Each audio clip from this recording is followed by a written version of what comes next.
Hola, bienvenidos a otra sesión más de la Escuela de Desarrollo Cristiano de la Iglesia Bíblica Torrefuerte en este curso llamado Nociones Básicas de la Biblia, donde prácticamente llegamos ya a la última sesión de nuestro curso, la sesión número 12, donde damos muchas gracias a Dios porque nos ha permitido desarrollar este curso para todos ustedes. Como siempre, esperando que haya sido un curso de bendición, un curso donde hablamos de la Biblia en todos sus aspectos, en su historia, en su practicidad, en su estructura, etcétera. Y en verdad, damos muchas gracias por la vida de todos aquellos que siguieron este curso. Recuerden, no es una situación lucrativa, no buscamos lucrar con esto. Por eso es que de repente no somos insistentes en que se suscriban, en que nos den un like y activen la campanita y todo eso. En realidad, no nos interesa el que recibamos una remuneración económica por estos videos o cosa por el estilo. Simplemente queremos ser de bendición para su formación espiritual, para su formación bíblica, ¿no? Siempre lo hemos tratado de hacer al margen del respeto. Sabemos que de repente, pues este curso lo pueden seguir personas que pertenecen a una distinta denominación a la nuestra. Claro que nuestros cursos están enfocados hacia los miembros de nuestra iglesia, pero pues también nos gusta ser de bendición para otras iglesias. Entonces pues tratamos en la medida de lo posible de pues de no ser irrespetuosos o de presentar de manera respetuosa nuestras creencias sin ánimo de ofender o levantar polvo, cosa por el estilo con respecto a otras denominaciones, ¿no? Entonces, pues la verdad es que esperamos que se haya alcanzado ese objetivo. Y pues si bien le parece, vamos a orar, haremos una breve oración para arrancar ya con el cierre de nuestro curso Nociones Básicas de la Biblia. Vamos a orar. Bendito Dios, cuántas gracias te damos porque hasta aquí nos has ayudado, Dios. Gracias, Padre, por el poder desarrollar este curso, que en lo personal, Padre, era un anhelo que yo tenía, el poder desarrollar un curso básico, Padre, que sirviera sobre todo para acercar a las personas a la Biblia. Pero mi Dios, no es lo que yo haga, es lo que tú haces, Padre. Y eso es lo que queremos pedirte hoy, que seas tú en nuestros corazones, Padre, guiándonos en esta lección y en toda nuestra relación que tengamos para contigo a través de tu palabra. Te damos gracias en el nombre de Cristo Jesús. Amén. Muy bien, pues como le decía ya, gracias a Dios, estamos aquí en la sesión 12, donde hoy vamos a estudiar cómo estudiar formalmente la Biblia. Es decir, vamos a estudiar los métodos, ¿no? Métodos de estudio bíblico. Cómo poder ya elaborar un estudio bíblico más formal, ¿no? Y ya pasar de la mera lectura, ¿no? Esta lectura de cabecera, ¿no? Esta lectura de sillón. Hay personas que gustan de leer la Biblia en las mañanas, es lo primero que hacen, ¿no? Se despiertan y toman unos minutos para irse a la mesa del comedor o al sofá en la sala y leer un poco la Biblia antes de prepararse para ir a trabajar. Hay personas que les gusta más hacer esta actividad en las noches, ¿no? Al acostarse antes de dormir, pues leer un poco de la palabra. Eso en realidad no marca ninguna diferencia. A cualquier hora que usted destine para leer la palabra, pues es de mucha bendición, ¿no? Pero estamos hablando aquí de algo más allá de la mera lectura, ¿no? Sino que ya queremos desarrollar un estudio más formal, ¿no? En esta ocasión no voy a empezar con un repaso de lo visto anteriormente, porque más bien haremos una autoevaluación acerca de lo visto en todo el curso y eso lo destinaré para el final. Por lo tanto, bueno, pues arrancaré de lleno con estos métodos de estudio bíblico que obviamente pues están basados más en el libro que tengo de este lado de Rick Warren, de los métodos de estudio bíblico personal, ¿no? Aquí sí prácticamente Rick Warren nos guió en esta sesión con su libro. Sí tomé algunas ideas o algunos datos de Rick Warren para sesiones pasadas, pero fue mayormente el libro Siempre Nuevo de José Silva Delgado el que nos ayudó. En esta ocasión prácticamente todo fue de los métodos de estudio bíblico personal de Rick Warren. que en realidad Rick Warren presenta 12 métodos, ¿no? Lo que hicimos para esta sesión fue rescatar los más importantes, ¿no? Pero yo le recomiendo que usted, si está en sus posibilidades, adquiera el libro y pueda leer el libro, estudiar a partir del libro, porque obviamente el libro desarrolla más toda esta metodología, más de lo que yo pueda hacer en esta hora, ¿no? Y sobre todo, Rick Warren le va a ayudar con muchos ejemplos, ¿no? Nosotros no pretendemos aquí el robar el trabajo intelectual de los autores. Nuestros cursos se basan en libros y los presentamos para que usted tenga la confianza de que nuestros cursos están documentados, ¿no? Pero eso no significa que estamos haciendo una campaña para que no compre el libro y prefiera nuestros cursos. Al contrario, presentamos los libros porque si usted quiere consolidar, su conocimiento, pues es obligado que compre el libro, ¿no? Y nosotros hacemos mucho hincapié en la compra de libros, por eso es que recomendamos muchos materiales, ¿no? Para que, bueno, pues también hagamos justicia al trabajo intelectual de los autores. Entonces, vámonos de lleno con el primer método, que, bueno, hablando de la metodología, primeramente hablaremos de las generalidades de la metodología, ¿no?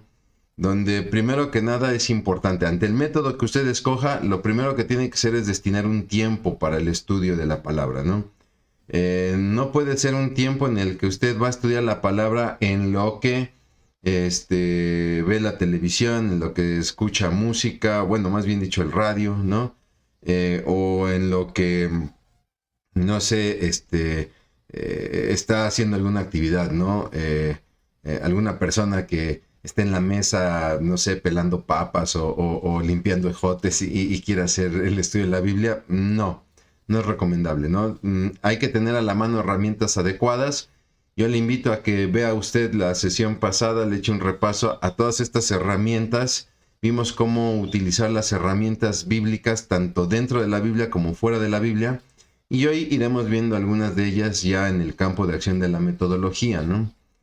Claro, lo más importante es que siempre que empiece a hacer su sesión de estudio de la Biblia, pues haga una oración, ¿no? Es importante pedir a Dios su guía, su dirección, ¿no? Porque siempre que llegamos a la Biblia, siempre llegamos con preconceptos, ¿no? Y a veces es importante el llegar con un corazón abierto a lo que Dios pueda hablarnos, ¿no? No lleguemos a la Biblia para buscar aquel argumento con el que quiero debatir a las personas, sino más bien hay que llegar pues desnudos, de rodillas ante el Señor, para saber qué quiere hablar en nuestra vida, ¿no? Haga preguntas adecuadas. Es muy importante que en el estudio de los textos usted haga preguntas, que usted cuestione el texto. No es pecado, no está usted cuestionando a Dios.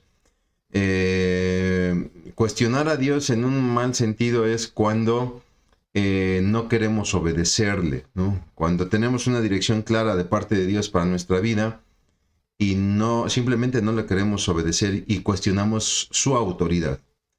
Pero cuestionar las enseñanzas, vemos muchos ejemplos en la Biblia donde personas cuestionaban a Dios y Dios es fiel para contestar, ¿no?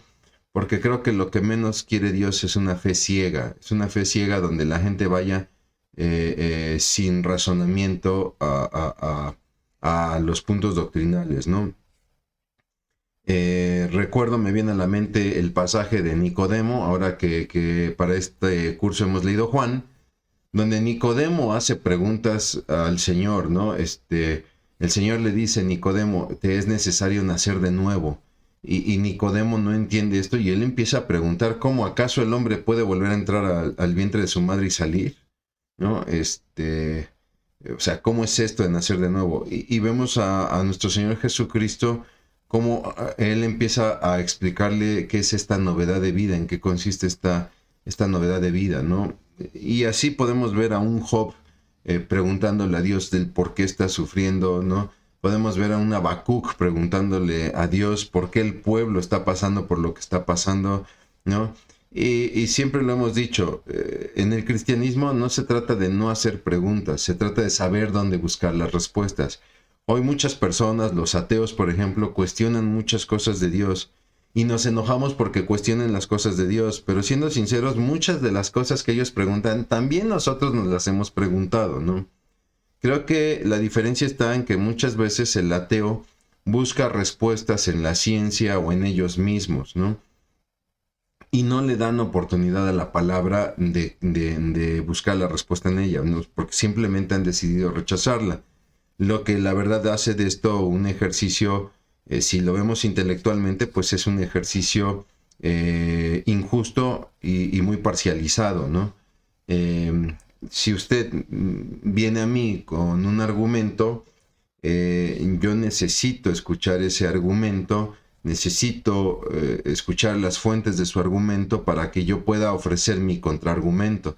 Pero si yo simplemente digo, no, estás loco y no creo en lo que me dices, pues en realidad estoy siendo injusto y muy parcial, muy sesgado en mi argumento. Y a veces el ateísmo tiene el problema de que es sesgado en su crítica porque no permite, bueno, a ver, déjame ver cómo es la Biblia y qué dice la Biblia, ¿no? Y entonces, pues obviamente busca las respuestas en los lugares incorrectos. Es lo que pasaba con los fariseos. Los fariseos cuestionaban muchas de las cosas que hacía Jesús. La diferencia de uno de ellos, que es Nicodemo, es que Nicodemo busca al Señor y ahí él tiene un encuentro con el Señor, el cual halla las respuestas. Y sabemos que Nicodemo se vuelve un seguidor de Jesús. De hecho, él es uno de los que pide el cuerpo del Señor Jesucristo después de haber sido crucificado para darle sepultura, ¿no? Lo que quiere decir que era seguidor del Señor Jesucristo. Muchos fariseos, sí, cuestionaban muchas cosas y criticaban muchas cosas, pero lo hacían por, digámoslo así, siempre manifestando su desacuerdo, etcétera, y tratando de mover las cosas o de arreglar las cosas de otra manera, ¿no? Empezaban a ver cómo culpar a Jesús, le empezaban a mandar gente con preguntas para atraparlo en alguna contradicción, etcétera, ¿no? Entonces, no. Si usted va a estudiar la Biblia, usted tiene el derecho de hacer las preguntas, pero busque las respuestas en el lugar adecuado, ¿no? Anote todo lo que observe. Yo le recomiendo siempre tener una libreta de apuntes, ¿no? Si somos vieja escuela, nuestra libreta de apuntes, nuestro lapicero, ¿no? Ya si usted es tecnológico, bueno, pues ahí en su tableta, ¿no? Con su pluma virtual, puede usted, pues, tomar o registrar estos apuntes, ¿no? Aplique lo aprendido, ¿no? Yo creo que esta es la parte importante del estudio bíblico, la aplicación del estudio bíblico, ¿no? Entonces yo sí le invito a que busquen la palabra, si la palabra está hablando de cambios que usted debe de hacer en su vida, es decir, en hábitos, en actitudes, ¿no? Si hay algo en su relación con Dios o con los demás que usted está detectando que hay alguna deficiencia, o al contrario, ¿no? Usted detecta que hay una fortaleza en su relación con Dios y con los demás y que valdría la pena que la comparta con otros, ¿no? Si de repente se está topando con algún mandato para su vida que tenga que obedecer, porque muchas veces nosotros centramos nuestro estudio bíblico, pensamos que el estudiar la Biblia se centra en la interpretación, pero Dios no busca que seamos unos perfectos intérpretes de la palabra. Lo que Él busca es que seamos unos perfectos obedientes de la palabra, ¿no? Entonces, bueno, pues lo ideal sería siempre llegar a la palabra con este ánimo de obedecer todo aquello que Dios pueda tocar nuestro corazón y pueda hablar a nuestro corazón. Y eso no va a ser posible si solamente somos oidores de la palabra y no hacedores de la palabra. Por eso es que es muy importante la aplicación de lo que estudiemos, ¿no? y obviamente pues desarrollar una metodología que sea una metodología seria, que sea una metodología formal, ¿no? No dejar nada llamémoslo así, a la improvisación, porque si no, si nosotros no tenemos una metodología formal en el estudio de la Biblia, pues terminará siendo como estos deseos de Año Nuevo, ¿no? Donde ahora sí este año voy a bajar de peso, ahora sí este año voy a leer inglés, voy a aprender inglés, o cosa por el estilo, y empiezo con el buen deseo que poco a poco se va apagando por otras actividades, etcétera, ¿no? Entonces aquí vamos a presentar ahora sí los métodos formales que le pueden ayudar. El primero de ellos es el método de estudio devocional, donde lo que se hace es que se selecciona un pasaje corto. Yo aquí abajo le estoy poniendo los ejemplos de cada método. Entonces imagínense que vamos a desarrollar el método de estudio devocional y entonces elegimos Mateo 11, versos 28 al 30. Es este pasaje donde el Señor Jesucristo dice, venid a mí todos los que estéis cargados y trabajados, que yo os haré descansar, ¿no? Es este famoso pasaje ahí en Mateo, donde seleccionamos este pasaje y bueno, obviamente oramos para que Dios nos revele cómo aplicar este pasaje, ¿no? Y empezamos a hacer la lectura del pasaje a través de la observación. Es muy importante, no es fácil desarrollar el método de observación, pero es muy importante, ¿no? Es decir, es leer el pasaje y tratar de ver qué está en el pasaje, ¿no? ¿Qué personajes están hablando? ¿A quién se está hablando? ¿No? ¿En qué lugar están? ¿Dónde se está desarrollando la acción? Si es en un palacio, si es en el campo, si es en Judea, si es en Samaria, si es en Galilea, ¿no? Más o menos el espacio, el tiempo histórico, si es el Antiguo Testamento, si es el Nuevo Testamento, si es la era de los reyes o anteriormente de los jueces, o si es posteriormente el exilio, o si estamos hablando de los tiempos de Jesús, o la formación de la iglesia después de Jesús, ¿no? Y también el que creo yo que es más difícil es la observación de lo que no está en el pasaje, ¿no? Donde de repente tendemos mucho a sacar conclusiones de cosas que no están en el pasaje. Ahorita me viene el ejemplo de Pablo. En el libro de los Hechos, Pablo tiene un encuentro con el Señor Jesucristo y dice que él cae en tierra, ¿no? Y entonces muchos deducen que cayó del caballo. Pero en realidad la Biblia nunca habla de que Pablo cayó de un caballo, solamente dice que cae en tierra. Posiblemente que cayó postrado. Posiblemente sí venía en un caballo, ¿no? Le pongo el otro ejemplo, el famoso fruto prohibido, que pues todos piensan que es una manzana, pero en realidad la Biblia nunca habla de manzanas, ni de duraznos, ni de peras, ¿no? Simplemente habla de el fruto del árbol del conocimiento del bien y del mal, ¿no? Entonces hay que tener mucho cuidado de no empezar a crear conceptos de lo que no está en el texto, ¿no? Y entonces viene el desarrollo, perdón, de las aplicaciones posibles. Trate usted de revisar el texto, ¿no? Y en ese texto trate usted de hallar, por ejemplo, si hay algún pecado que confesar, ¿no? Si hay alguna actitud que cambiar, algún mandamiento que obedecer, si hay alguna promesa que debemos creer o algún ejemplo a seguir, algún error que debamos evitar, alguna verdad que necesitemos creer, ¿no?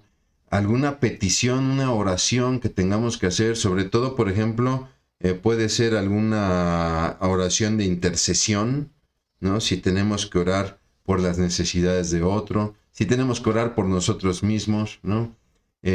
O si se trata de alguna gratitud, ¿no? Algún agradecimiento que debamos, por el cual debamos expresar a Dios, pues eso, ¿no? Esa gratitud. Y entonces les recomiendo, ya para, digámoslo así, consolidar el método de estudio devocional, que haga el ejercicio de memorizar el pasaje que se está estudiando, ¿no? En el caso de Mateo 11, 28, 30, donde dice, venid a mí todos los que estéis cargados y trabajados, que yo os haré descansar, ¿no? Llevad mi yugo sobre vosotros y aprended de mí, que soy manso y humilde de corazón, ¿no? Y hallaréis descanso para vuestras almas. ¿Por qué? Porque mi yugo es fácil y ligera mi carga, ¿no? Entonces yo memorizo ese pasaje y yo, por ejemplo, empiezo a meditar en él, a observarlo, ¿no? ¿Por qué Jesús dijo estas palabras? Cuando yo empiezo a ver el contexto del pasaje, veo que es nuestro Señor Jesucristo donde se está lamentando por aquellas ciudades donde no le aceptaron, ¿no? Que él visitó ciudades donde no le reconocieron como el Mesías, ¿no? Y entonces viene la lamentación por Corazín, por Betsaida, por Capernaum, ¿no? Y entonces prácticamente le dice a sus discípulos, ustedes no hagan lo mismo, vengan a mí, ¿no? Entonces vemos que ahí hay una exhortación, ¿no? Una verdad a creer, la verdad de Cristo Jesús, donde muchos dudaban de él, entonces quizá hay una actitud a cambiar, ¿no? Pero más que pensar en la gente de ese momento, yo en verdad sí estoy cargado y trabajado, que sí lo estamos, ¿no? En verdad estoy dejando toda mi carga en Dios, o trato de seguir peleando mis batallas, ¿no? Y ahí es donde vemos la riqueza precisamente de este estudio de método devocional, ¿no? El otro es el método de estudio por capítulo, cuando yo estudio capítulos de la Biblia, ¿no? Por ejemplo, yo les recomiendo el estudio de Génesis 3, que narra la historia precisamente de la caída del hombre, ¿no? El hombre ha sido creado, nos lo narra el capítulo 2 de Génesis, y el capítulo 3 de Génesis, pues es el encuentro entre la serpiente y Eva, ¿no? Y se describe ahí la caída del hombre, la desobediencia del hombre, ¿no? Entonces, los pasos a seguir, pues sería determinar un título, de preferencia que sea breve y descriptivo, ¿no? Usted lee el capítulo y usted puede proponer de preferencia un título que le sea fácil recordar, ¿no? Después le recomiendo que haga un resumen del contenido del capítulo, ya sea en texto, como tal un resumen, o a lo mejor un bosquejo, ¿no? O algún esquema visual, ¿no? Y entonces en ese bosquejo identifique usted los personajes, tanto personajes principales como secundarios. Yo me iría más, ¿no? Los lugares, nuevamente ver los lugares, la época, etcétera, ¿no? Si usted ha seguido el curso, hicimos algo similar cuando vimos el libro de Ruth, ¿no? Entonces es eso, es hacer este bosquejo identificando lugares, época, palabras importantes, personajes, etcétera, ¿no? De todo el capítulo, elija usted el versículo que pues sea como el más representativo. No hay uno en particular, no hay un versículo en particular. Si nosotros estudiamos el capítulo, quizá en ese momento al leer el capítulo, para alguien podría ser, estoy buscando por ejemplo este versículo, donde dice, vio a la mujer que el árbol era bueno para comer, ¿no? Y que era agradable a los ojos y árbol codiciable para alcanzar la sabiduría, ¿no? Y vio que era bueno para comer. Entonces, pues ese creo yo que es el versículo que es el punto crucial de la caída del hombre, ¿no? Cuando el hombre no toma en cuenta el mandato de Dios y él considera que las cosas son buenas a pesar de que Dios había dado una lección. Habrá personas que digan, no, mi hermano, yo me iría más bien a lo que se conoce como el protoevangelio, ¿no? Cuando habla acerca de la simiente de la mujer, ¿no? Que herirá la serpiente. En realidad, mi hermano, eso no hay una respuesta correcta a lo que Dios ponga en su corazón, ¿no? Rescate palabras clave, las palabras que sean centrales, en este caso, ¿no? ¿Qué palabras serían centrales de este pasaje? Identifique si hay retos o declaraciones difíciles de entender y entonces trate de acercarse con personas que le puedan apoyar o algún recurso externo, ¿no? Normalmente por el contexto del mismo capítulo se puede determinar, ¿no? busque versículos en otros libros de la Biblia que aborden el tema de este capítulo, ¿no? Lo que se conoce como referencias cruzadas. Génesis 3 nos narra la caída del hombre. ¿En qué otros capítulos o en qué otros libros se narra la caída del hombre? Me viene a la mente Romanos. Pablo le escribe a los Romanos y habla de que el pecado entró por un hombre, Adán, y la solución al pecado se ha dado por un hombre, Jesús, ¿no? El nuevo Adán le llama, ¿no? Entonces, pues es importante rescatar estas referencias cruzadas, estos otros pasajes en la Biblia que abordan el capítulo que estamos estudiando, ¿no? Hay que identificar ideas que muestren a Jesús en el pasaje que estudiamos. En este caso, pues sí sería el del protoevangelio, ¿no? El de la simiente de la mujer. Y hay que distinguir qué enseñanzas son centrales de datos periféricos. Eso es muy importante, mi hermano. Cuando usted estudie la Biblia, distinga cuál es la enseñanza central del autor, ¿no? Y no de repente empezar con que, a ver, ¿qué significa el polvo de la tierra, ¿no? Y cuál será el significado más allá del polvo de la tierra. Y empezamos a crear un cristianismo místico, ¿no? Y nos perdemos de la enseñanza central, que es la caída del hombre y cómo el hombre busca la autosuficiencia, ¿no? La serpiente le dice a Eva, no moriréis, antes seréis como dioses. Y entonces Eva ve que el árbol es bueno para comer. Quiere decir que sí pensó en que no necesitaba Dios y que ella misma podía ser Dios, ¿no? Y entonces se desarrolla una conclusión, ¿no?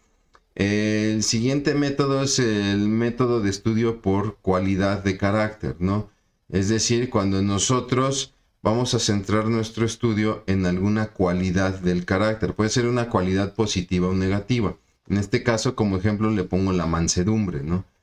Entonces, aquí sí va a necesitar mucho del apoyo de material extra, una Biblia de estudio, su concordancia temática, su concordancia alfabética, un diccionario bíblico, y le recomiendo un diccionario en español, ¿no? Todos estos recursos los explicamos en la sesión pasada. Usted puede ver el video para que usted vea cómo es que funcionan si no vio el video anterior, ¿no? O simplemente como repaso. Entonces determina usted la cualidad de estudiar. En este caso pues hemos decidido la mansedumbre y vamos a buscar el significado de mansedumbre en el diccionario, ¿no? De ahí trate de determinar la cualidad opuesta, ¿no? Lo contrario a mansedumbre lo puede usted encontrar en un diccionario de antónimos, lo puede buscar en internet, que podría ser, por ejemplo, la ira. La ira es todo lo contrario a la mansedumbre, ¿no? Hay que tener mucho cuidado porque muchos piensan que la mansedumbre es como sinónimo de tonto, ¿no? El que es manso es tonto. Y hasta hay un juego de palabras, ¿no? Tú no eres manso, tú eres menso, ¿no? Bueno, no. La mansedumbre tiene que ver con, el origen de la palabra tiene que ver con el aplacar el impulso que tenían las bestias, ¿no? Yo voy a domesticar y voy a amansar, por ejemplo, a un caballo salvaje, ¿no? Es decir, voy a quitar toda esta, todo este comportamiento, toda esta conducta salvaje que el animal trae de por sí, y le voy a enseñar a ser dócil para actividades que yo tenga que realizar, ¿no? Entonces la mansedumbre se trata de domar esta bestia salvaje que de repente tenemos dentro de nosotros, ¿no? Sin perder nuestro carácter, ¿no? O sea, sin perder nuestro carácter de decisión, ¿no? Simplemente quitar esta ira bestial que muchas veces tenemos y que nos domina, ¿no? Entonces, le invito a que haga un estudio exhaustivo de la palabra, su concordancia. Le recomiendo la Strong's, la concordancia exhaustiva, donde busque usted todas las citas bíblicas en la alfabética, donde está la palabra mansedumbre, qué versículos hablan de la mansedumbre, y en una concordancia temática, ¿no? Pues buscar todas las referencias en la Biblia, cómo la Biblia aborda el término mansedumbre ya como tema, ¿no? Trate de encontrar una referencia biográfica, ¿no? Es decir, ¿qué personaje de la Biblia mostraría esta cualidad de mansedumbre? La Biblia describe a Moisés como el hombre más manso de la tierra, ¿no? Entonces valdría la pena echarse una leidita un poquito acerca de Moisés, ¿no? Para entender también la mansedumbre en acción, ¿no? Memoriza un versículo clave de la cualidad, ¿no? Acabamos de leer uno muy, muy interesante, ¿no? Porque soy manso y humilde de corazón, decía el Señor Jesucristo. Entonces ese más un versículo muy, muy interesante. Selecciona una aplicación o relación a desarrollar la cualidad, ¿no? Es decir, nuevamente aplicar el estudio de la palabra, ¿no? Y entonces, a ver, en mi vida, ¿dónde requiero tener mansedumbre, ¿no? Y muy importante, determina un proyecto específico, que no quede en un deseo. Ah, pues yo tengo que ser más manso, tengo que mostrar mansedumbre. Sí, ¿cómo? Dame un proyecto específico, ¿no? Bueno, yo me he dado cuenta que me desespero mucho cuando viajo en el camión, en el transporte público. Ahí yo tengo que empezar a trabajar mi mansedumbre. ¿Cómo? Dando mi lugar a otros, recorriéndome atrás si es que el transporte viene muy lleno, o qué sé yo, ¿no? Y de preferencia haga un registro de resultados para que, pues obviamente el proyecto sea palpable, ¿no? Viene el método de estudio temático, ¿no? Donde aquí vamos a estudiar la escritura a través de un tema, ¿no? Le pongo el ejemplo del discípulo. Queremos estudiar acerca del discipulado y qué es un discípulo. Lo mismo, prepare usted sus herramientas externas, su Biblia de estudio, una concordancia alfabética, una concordancia temática. Ya que seleccionó su tema, el discipulado, quiero estudiar acerca de qué es ser un discípulo.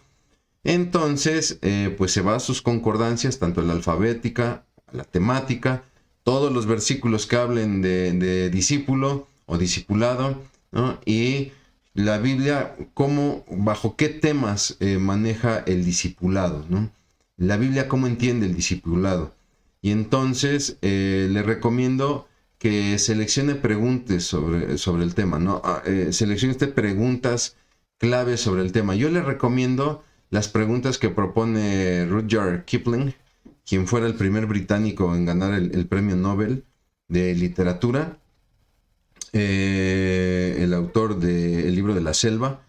En alguna entrevista él llegó a hablar de los 6 hombres honestos, ¿no? Hay 6 hombres honestos que me lo han enseñado todo. Y sus nombres son qué, por qué, cuándo, cómo, dónde y quién, ¿no? Él hace un juego de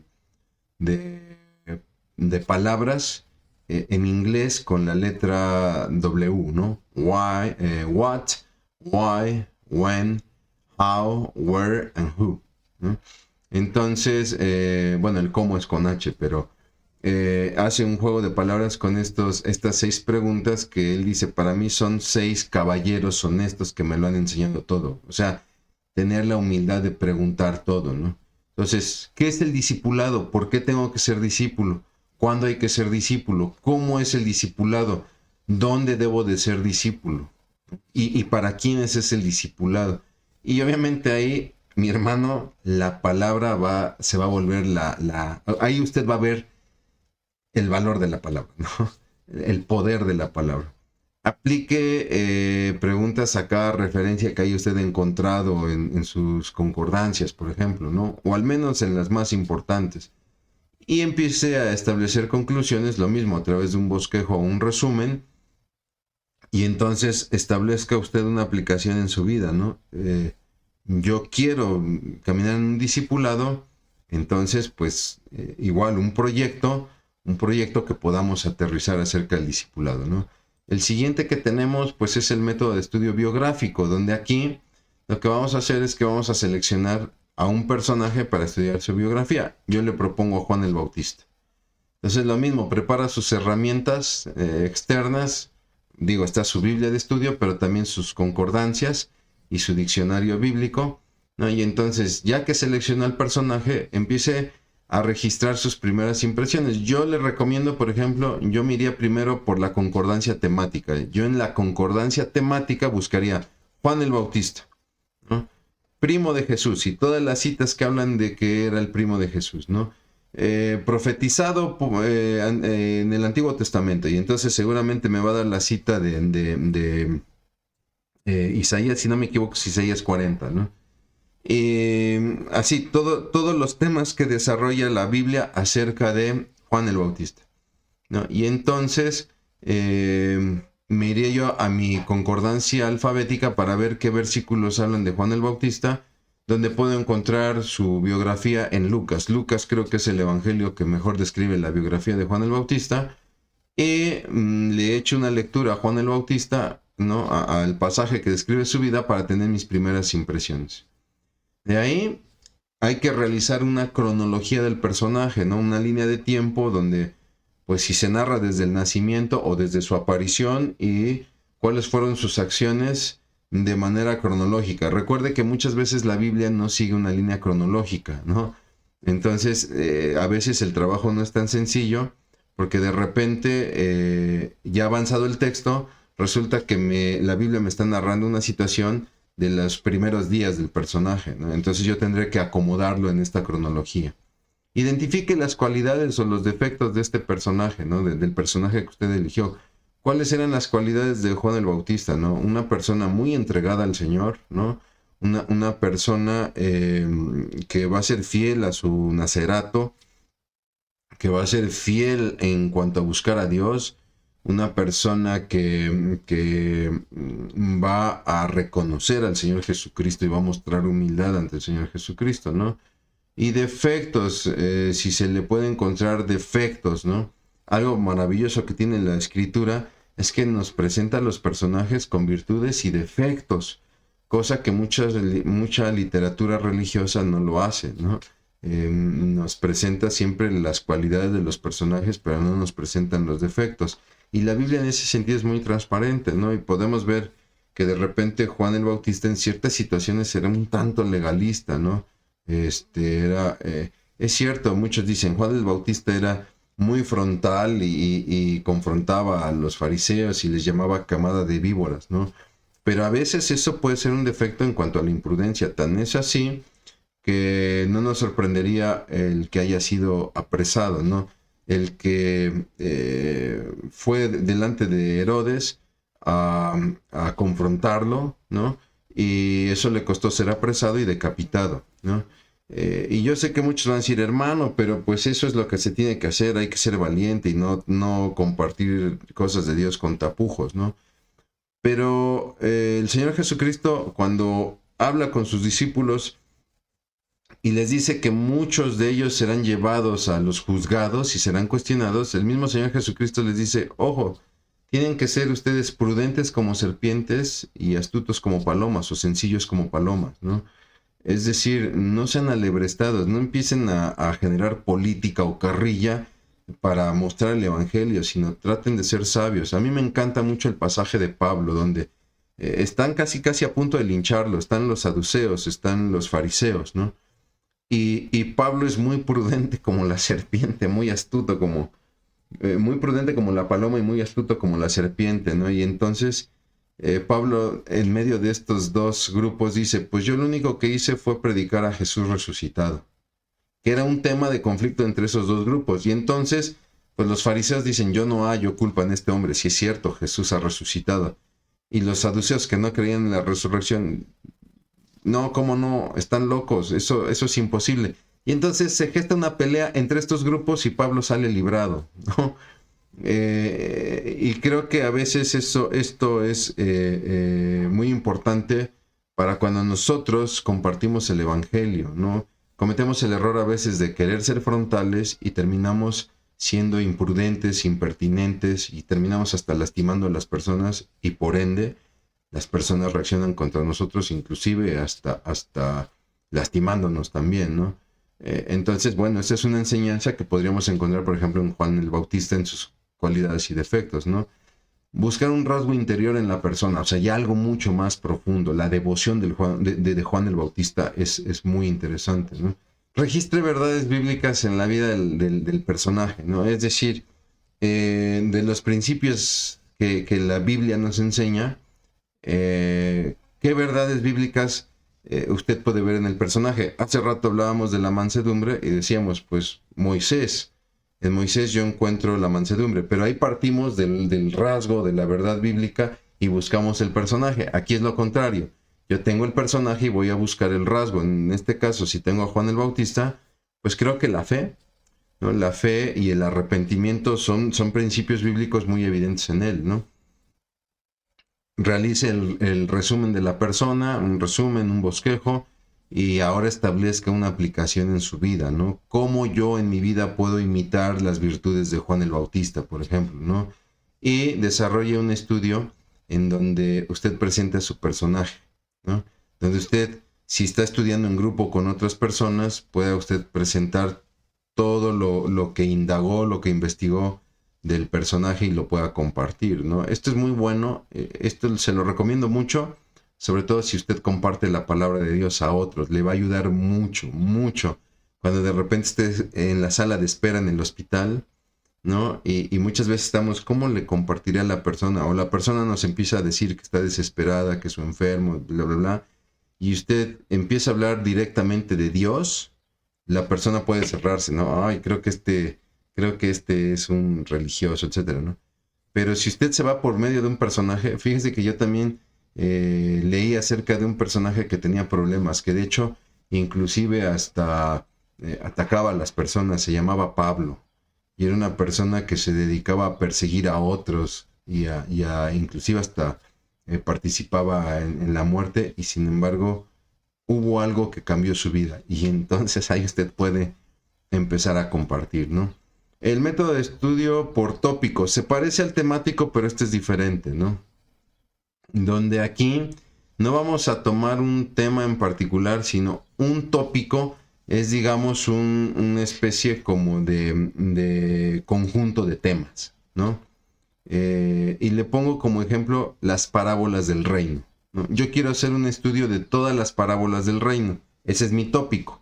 ¿Cuáles son los temas? Ah, pues cada una de las parábolas. Aquí le puse usted todas las parábolas del reino, ¿no? La del sembrador, trigo y cizaña, semilla de mostaza, levadura, tesoro escondido, la perla de gran precio, la red, el siervo y misericordia, los obreros de la viña y las bodas. Ahí están las 10 parábolas del reino, ¿no? Preparo mis herramientas, mi biblia de estudio, mis concordancias, mi diccionario, y entonces empiezo a compilar todos los términos relacionados con el tópico. En este caso, pues parábolas, reino, ¿no?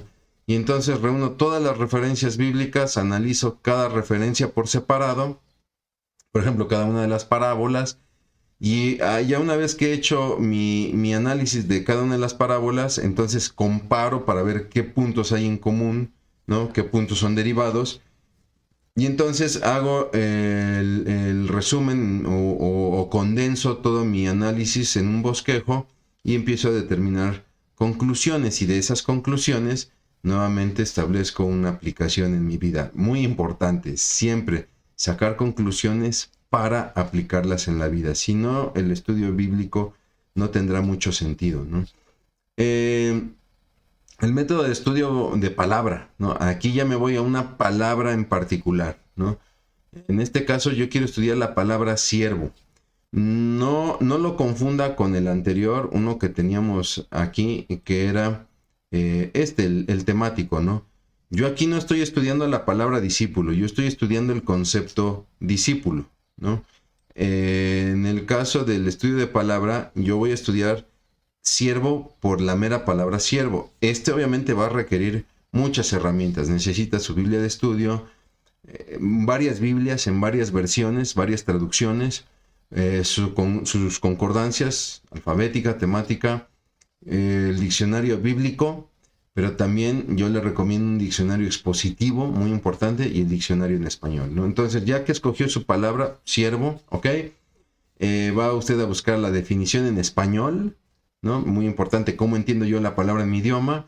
Y entonces ahora sí busco en mis concordancias en qué cita se habla de siervo y cómo lo traducen distintas versiones, cómo traducen la palabra siervo. En algunos se traduce como mayordomo, en otros como esclavo, en otros como siervo, ¿no? Por ejemplo, Pablo dice en Efesios, siervos, obedeced en todo a vuestros amos. En otras versiones dice esclavos, obedeced en todo a vuestros amos, ¿no? Le repito, en algunas aparecerá como mayordomo.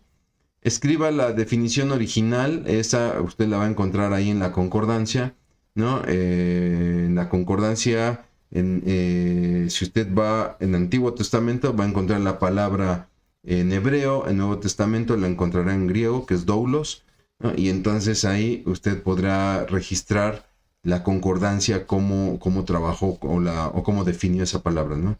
Registra el número de veces que la Biblia usa la palabra, ¿no? Es decir, cuántas veces aparece en los libros, en cada libro, o cuántas veces usa la palabra para describir a personajes, a qué personajes se les describe como siervos, ¿no?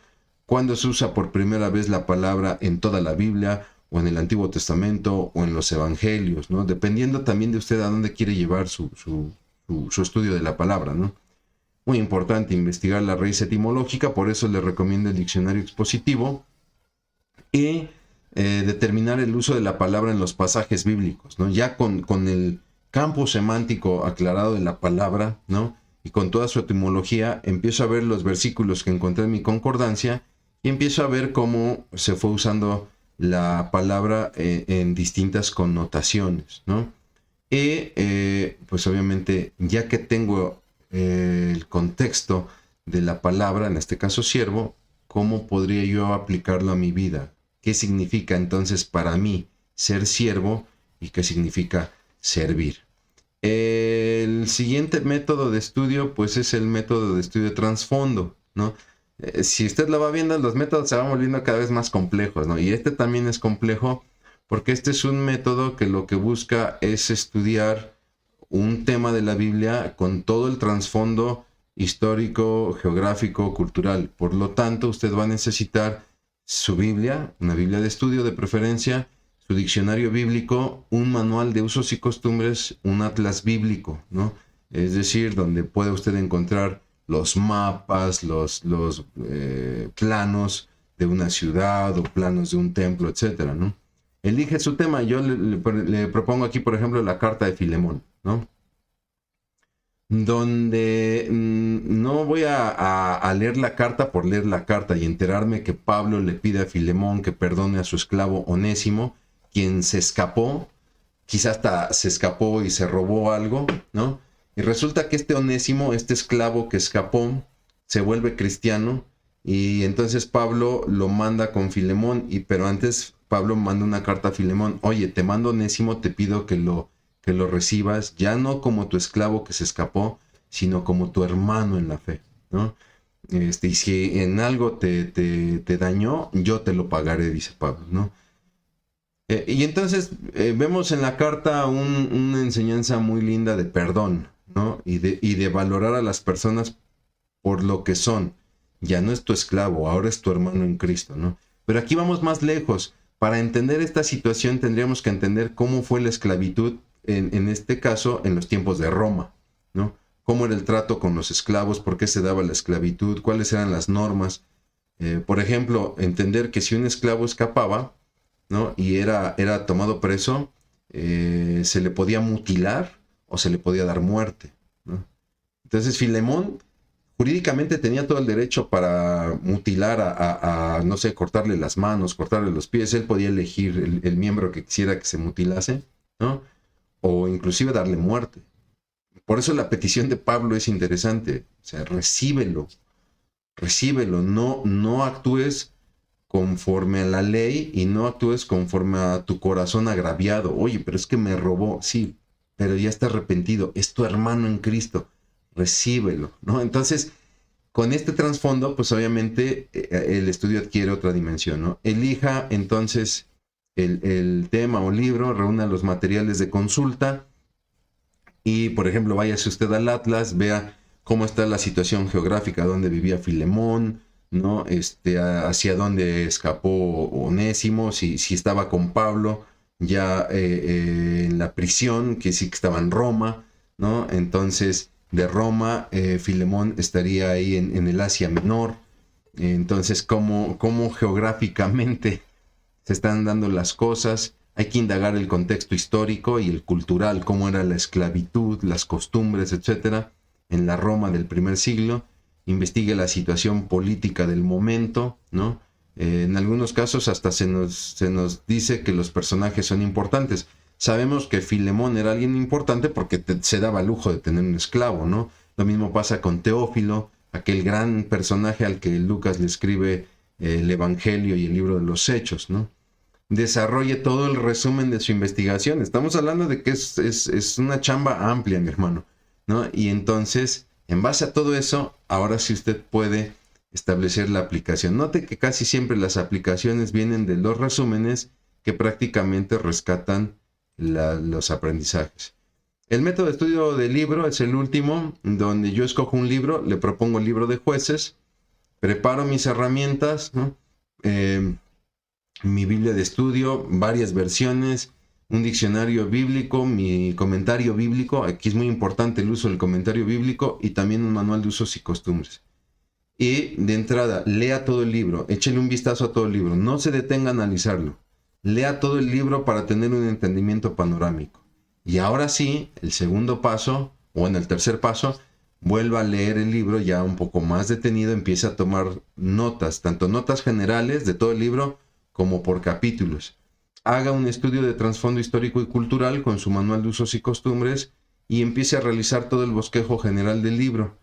Realice un diagrama horizontal del contenido, ¿no? Del primer capítulo al capítulo tal, en este caso el libro de Jueces, que son, si no me equivoco, 21 capítulos, ¿no? En sus 21 capítulos fue sucediendo esto. Fueron apareciendo estos jueces, se fueron dando estos conflictos, etcétera, ¿no? Y obviamente, en base a todo su estudio, usted determina una aplicación personal. ¿Cuál fue el conflicto? Que constantemente caían en pecado. El pueblo caía en pecado y se tenía que levantar un juez, ¿no? Pero cada vez el pecado era mayor. ¿Por qué? Porque en ese tiempo no había rey y la gente hacía lo que bien le parecía. Y a veces en mi vida pareciera que no tengo rey y hago lo que se me pegue en mi regalada gana. Ahí yo tengo que cambiar, ahí yo tengo que aplicar la enseñanza del libro de Jueces, ¿no? Bien, en cuanto a las herramientas, mi hermano, pues obviamente en la sesión pasada hablamos de Biblias de estudio, de diccionarios bíblicos, de diccionarios expositivos, ¿no? De muchos, les repito, vale la pena para esta clase echarle un repaso a la sesión anterior. Sin embargo, aquí le traigo más herramientas todavía que no mencionamos, ¿no? Como el caso de un diccionario español, el caso para nosotros, para nuestro idioma. Pues creo que el mejor es el de la lengua española, de la RAE, de la Real Academia de la Lengua. Yo no lo tengo acá porque en realidad el que tenemos en casa es de mi esposa y ella enseña idiomas, entonces lo usa mucho y lo tiene en su oficina. Pero también le recomiendo, ¿no? Esto ya es para los que estamos enfermos y nos gusta todavía profundizar más. Le recomiendo también un manual de gramática, ¿no? Y este es una joya, el manual, la nueva gramática de la lengua española, de la RAE, de la Real Academia de la Lengua Española. También es muy bueno no solamente tener un diccionario para consultar las palabras, sino saber cómo es la morfología y la sintaxis del español, y eso nos permite entender un poco más pues el contenido del texto, ¿no? Le recomiendo mucho, vimos el método de estudio por palabra y entonces hablábamos de estudiar mucho la exégesis, la etimología de la palabra, ¿no? ¿Qué significa la palabra siervo, que viene de doulos, etcétera, ¿no?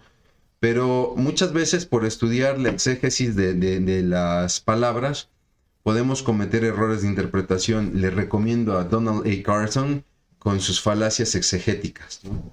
Donde nos presenta los errores más comunes que tenemos cuando estudiamos una etimología, ¿no? Le pongo este ejemplo. Hechos dice que recibirán poder, Hechos 1:8, Jesús hablando a los apóstoles y les dice, recibirán poder del Espíritu. Y entonces la etimología ahí es dunamis. De ahí viene la palabra dinamita. Y de repente muchos han predicado, entonces el poder de Dios es como la dinamita. Pero esa interpretación no tiene lugar porque ahí tenemos una falacia de tiempo, ¿no? De anacronismo. Porque en ese entonces la dinamita no se había inventado, la dinamita se inventó a finales del siglo XIX. Entonces ni Jesús ni los apóstoles entendieron la referencia del poder con la dinamita, por poner este ejemplo. En verdad este libro es una joya, se lo recomiendo. También le recomiendo un manual de usos y costumbres. En el mercado hay muchísimos. Yo aquí el que propongo, a mí es el que más me ha gustado, es el de Ralph Gobert. Aquí tiene usted en pantalla lo que sería la portada de la última edición. Esta es la portada de la última edición. En realidad yo tengo la edición pasada, que es el manual de usos y costumbres de los tiempos bíblicos de Ralph Gower. Muy buen libro, la verdad lo recomiendo mucho. ¿Por qué? Porque este libro nos enseña a tener el contexto del pensamiento judío, de la costumbre judía, cómo era la economía, la educación, la política, ¿no? Desde situaciones cotidianas en la vida de un judío. Tome en cuenta que la Biblia fue escrita en un tiempo que no es nuestro tiempo, en un lugar que no es nuestro lugar, ¿no? Y para una cultura que no es nuestra cultura. Entonces, de repente nos cuesta entender algunas situaciones que la Biblia nos narra porque no son parte de nuestro tiempo ni de nuestra cultura, etcétera, ¿no? Y estos tratados de usos y costumbres, le repito, hay muchos en el mercado, son muy buenos. El que logre usted conseguir, créame que va a ser de mucha bendición. A mí el que más me ha gustado pues es el de Gower, ¿no? Muy importante también tener un libro de historia del cristianismo, ¿no? Y aquí creo que para los que han estudiado historia del cristianismo no me dejarán mentir, pues creo que Justo González es la autoridad, ¿no? Y bueno, pues su historia del cristianismo, ¿no? Este libro es una maravilla, usted puede ver la portada ahí, ¿no? Esta es la última edición que sacó Editorial Unilit. Era un libro en 2 tomos, ya los 2 tomos se juntaron, ¿no? El original eran 4 tomos pequeños. Unilit presenta esta edición ya en un solo libro. Es un libro maravilloso, se lo recomiendo. Esta es la historia del cristianismo desde la propia historia, ¿no? Es decir, desde los sucesos, desde los eventos. El otro que yo le recomiendo es la historia del pensamiento cristiano, también de Justo González, ¿no? Aquí es más bien la historia de la teología, ¿no? De la doctrina, cómo se fue desarrollando la doctrina. No se va a centrar tanto en eventos, en personajes, ¿no? En reyes, papas, etcétera, sino más bien cómo se fue desarrollando el pensamiento. Yo aquí en pantalla le estoy colocando la portada igual de la última edición que acaba de publicar Editorial CLIE en 2025.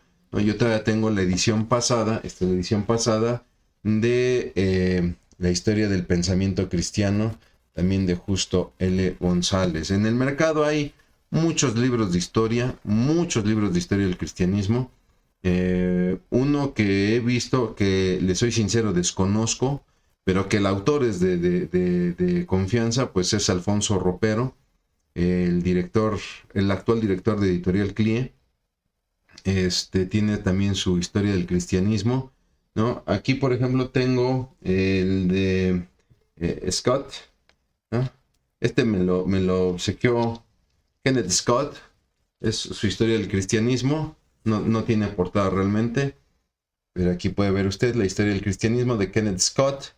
Me lo regaló el pastor René Zapata, pero viene en inglés, ¿no? Pero también es muy bueno. Pero hay muchos. Tengo aquí, por ejemplo, el compendio de la historia cristiana de Robert Baker. De Robert Baker, su compendio de la historia cristiana. Uno que a mí me encanta y es así delgadito, pero es muy bueno, es la breve historia de la iglesia cristiana, de nada más y nada menos que Howard F. Voss, quien fuera maestro algún tiempo de ahí del seminario de Dallas. Muy buen libro de historia, en verdad lo recomiendo, y también es muy breve, ¿no? ¿Por qué? Porque sí es importante entender el progreso histórico del pensamiento cristiano. No lo tengo a la mano, lo olvidé, y la verdad es que hasta ahorita se me está ocurriendo, pero está la historia del Israel bíblico de Samuel Pagán, ¿no? Estos libros que le acabo de presentar más bien son la historia del cristianismo a partir de la iglesia de los Hechos, de los apóstoles, ¿no? Hasta nuestros tiempos actuales. Pero el de Samuel Pagán, la historia del Israel bíblico, es la historia alterna a la Biblia, desde Génesis hasta el libro de los Hechos, ¿no? También un muy, muy buen libro, ¿no? Y bueno, pues mi otra recomendación que le puedo hacer, pues es que también cuente usted con nuestro portal de la Escuela de Desarrollo Cristiano, donde ahí tenemos muchos cursos, algunos en línea, otros presenciales. Ahí tenemos, por ejemplo, cursos de usos y costumbres, tenemos cursos, por ejemplo, de historia de la iglesia, ¿no? Tenemos cursos acerca de hermenéutica, de apologética, ¿no? Es decir, de interpretación de las escrituras, de defensa de la fe, de pedagogía bíblica, cómo enseñar las escrituras, etcétera. Entonces, pues le invito a que también se dé una vuelta ahí por la página de la Escuela de Desarrollo Cristiano, ¿no? O, pues, qué mejor si nos acompaña ya en la Iglesia Bíblica Torrefuerte a nuestros cursos, para lo cual, pues, me gustaría compartirles este video. Visita nuestro sitio web de la Escuela de Desarrollo Cristiano. Solo debes teclear edctorrefuerte.org.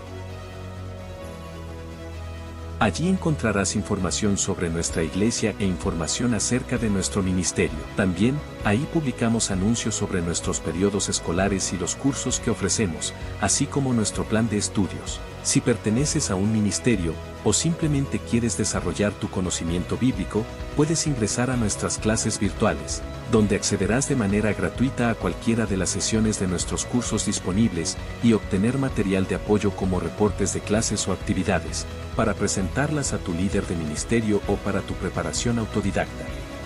Además, puedes encontrar nuestras conferencias y clases magistrales, así como acceder y descargar material que pueden complementar tus estudios bíblicos. Recuerda, la página de la Escuela de Desarrollo Cristiano de la Iglesia Bíblica Torrefuerte es para ti, porque queremos que apliques tu corazón a la enseñanza y tus oídos a la sabiduría. Aplícate a la EDC.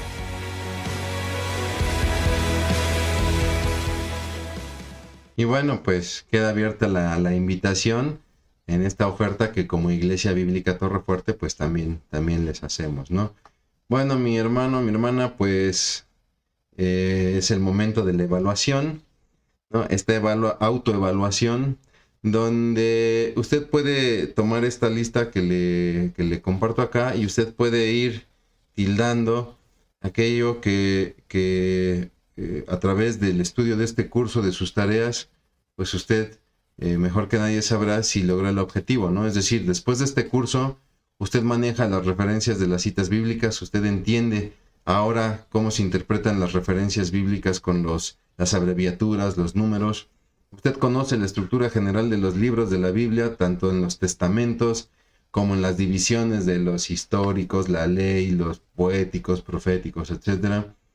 Usted conoce el contenido general de la Biblia, ¿no? Este panorama de toda la Biblia, lo que llamamos en su tiempo la metanarrativa. Usted conoce las evidencias internas y externas de la Biblia que nos permiten entender qué es la palabra de Dios. Evidencias internas, como puede ser, por ejemplo, este libro que es capaz de transformar vidas, y externas, como puede ser el testimonio de la arqueología y otras áreas, ¿no? Usted distingue conceptos importantes de la Biblia como es la revelación, la inspiración, la iluminación, la inerrancia, la infalibilidad y la autoridad de la Biblia. Usted conoce la historia de la Biblia y la determinación del canon bíblico, ¿no? Reconoce las distintas versiones de la Biblia, al menos las más importantes. Usted conoce los recursos de ayuda bíblicos y extrabíblicos, ¿no? Que muchos los mencionamos inclusive en esta sesión. Y bueno, si fue siguiendo el curso, pues usted ha leído el libro de Ruth, un libro del Antiguo Testamento, y el Evangelio de Juan, un libro del Nuevo Testamento. Y ahora pues usted conoce los métodos de estudio formal de la Biblia. Por lo tanto, mi hermano, no me queda más que dejar la última tarea. Le pediría, por favor, como última tarea, lea la Biblia. Haga de la lectura bíblica, pues, el hábito. Este es el libro, ¿no? Este es el libro por el cual estamos acá. Este es el libro que es sobre todo el libro. Lea la Biblia. Y lo más importante, mi hermano, viva la Biblia. Viva lo que la Biblia dice, aquello a lo que Dios le esté llamando a través de su palabra. Vívalo. Haga de la Biblia una experiencia real, una experiencia de bendición. Mi hermano, mi hermana, yo le agradezco en verdad enormemente que me haya acompañado durante todo este curso. Y bueno, pues no me resta más que dar gracias por este curso y bueno, pues pedirle que nos acompañe en los próximos cursos que tendremos en la Escuela de Desarrollo Cristiano y como siempre reiterar que este curso haya sido de bendición a su vida. En verdad le agradecemos mucho por la confianza y bueno, vamos a orar. Bendito Dios, cuántas gracias te damos, Padre, porque hemos podido concluir ya este curso, mi Dios, para lo cual te pedimos primeramente, mi Señor, que nos bendigas, Padre, que nos ayudes a la aplicación de este curso, pero sobre todo a tomar tu palabra para ya no soltarla nunca más. Te damos gracias porque eres bueno, Padre. Pedimos por aquellos que están pasando por necesidad, Padre, que seas tú, Señor, ayudándoles y consolándoles, mi Dios. Te damos gracias por todo esto en Cristo Jesús. Amén. Mi hermano, muchísimas gracias, que Dios le bendiga y recuerde, por favor, lea la Biblia y entréguese a Cristo.